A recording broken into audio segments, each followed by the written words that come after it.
नमस्कार दोस्तों, स्वागत है आपका अपने वीजी नॉलेज में।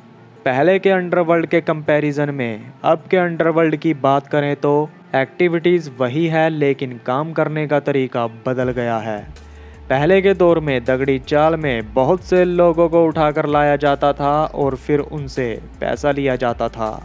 वहीं अमरनायक और वरदाराजन के लोग भी ऐसा ही किया करते थे।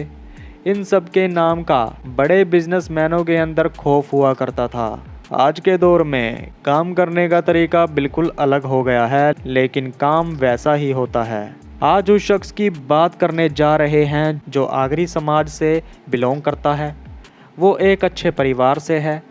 जी हाँ, यहाँ बात कर रहे हैं सुजीत तात्या पाटिल की। वो भिवंडी का रहने वाला है। ज़्यादातर लोग उसको तात्या सेठ कहकर बुलाते हैं। वो बहुत ही अमीर फैमिली से है। उसने बचपन से पैसा देखा। उसके पिता अपने गांव के सरपंच रहे। सुजीत का एक भाई भी था जिसका नाम था अजीत। पैसा कमाने की पहले से जो चेन चलती आ रही थी, वो चेन उनको आगे बरकरार रखनी थी। तो जहाँ जहाँ इनकी ज़मीन थी, इन्होंने वहाँ गोडाउन बना दिए और उनको रेंट पे दे दिया। लाखों रुपयों का रेंट उनको इससे आता था। भिवंडी नासिक रोड पर हर तरफ गोडाउन बने हुए हैं। बड़ी बड़ी कंपनियां वहां पर होलसेल का सामान रखने के लिए बने गोडाउन को रेंट पर ले लिया करते थे। जितना भी सामान मुंबई में जाना होता था तो वो वहां से लोड होकर टेम्पो में जाता था।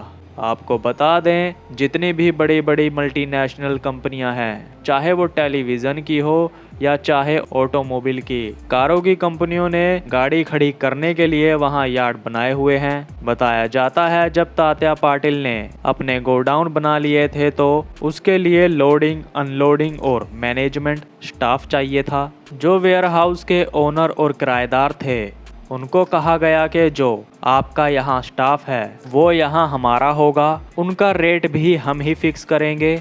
आप वर्कर्स का शोषण करते हो, हम वर्कर्स को अच्छा कमाने की अपॉर्चुनिटी देंगे। इस सब के बाद बहुत ही बड़े लेवल पर कंस्ट्रक्शन का काम होने लगता है। बड़े बड़े इंडस्ट्रियल कमर्शियल प्रोजेक्ट आने शुरू हो जाते हैं। वहाँ पर भी इन्होंने अपने वर्कर्स की एंट्री करवा दी। इनका कहना था वहाँ पर लोकल वर्कर्स को ही काम मिलना चाहिए। वहीं बिल्डर्स जो थे, उनको अपना काम डिले नहीं होने देना था, क्योंकि उनके उसमें करोड़ों रुपए लग रखे थे। मगर बिल्डर्स ने एक फिक्स्ड अमाउंट रखी होती थी जो वर्कर्स को देनी होती थी। बिल्डर्स भी चालाक थे। वहीं सुजीत तात्या की दुश्मनी बढ़ती जाने लगी थी। उसने 10-10 एकड़ के प्लॉट बना लिए थे।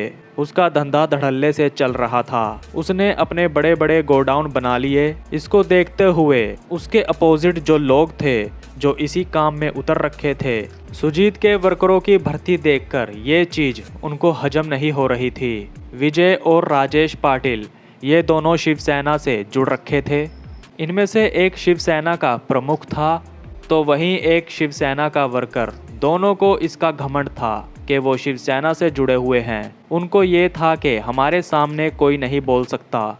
वहीं सुजीत और अजीत, दोनों यंग लड़के, उनके सामने आकर खड़े हो जाते हैं। वो कहते हैं, हम आपको अपने एरिया में दखल नहीं होने देंगे। जब लड़ाई बढ़ती जाने लगी थी तो विजय और राजेश ने मिलकर सुजीत के भाई अजीत का मर्डर करवा दिया। सुजीत को इससे बहुत बड़ा झटका लगा। सुजीत को ये था कि उसके इलाके में उसी के भाई की हत्या करने की कैसे ये लोग गुस्ताखी कर सकते हैं। समय बीत रहा था। एक दिन सुजीत उन दोनों से बोलता है कि चलो मिलकर बात करते हैं, अपना अपना एरिया बांट लेते हैं, कैसे कैसे काम करना है और बात को यहीं खत्म करते हैं। उनको देव्या के पास रात को 11 बजे समझौते के लिए बुलाया गया। दोनों वहां चले जाते हैं। उनको ये था कि ये बच्चा उनका क्या ही कर लेगा। जैसे ही सुजीत उनसे बात करने लगा, सुजीत ने बात करते करते दोनों को पहले गोलियां मारी, फिर चाकू तलवार से उनको मारा गया।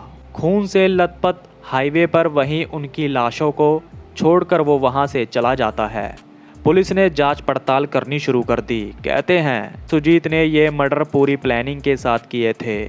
पुलिस को नाम भी पता चल गया था, लेकिन कोई गवाह नहीं था, ना ही उन दोनों के साथ कोई तीसरा वहां आया था। हत्या होने के 1.5 साल बाद सुजीत तात्या जमानत पर बाहर आ जाता है। सुजीत तात्या की बड़े बड़े पॉलिटिशियन से अच्छी बनने लगी।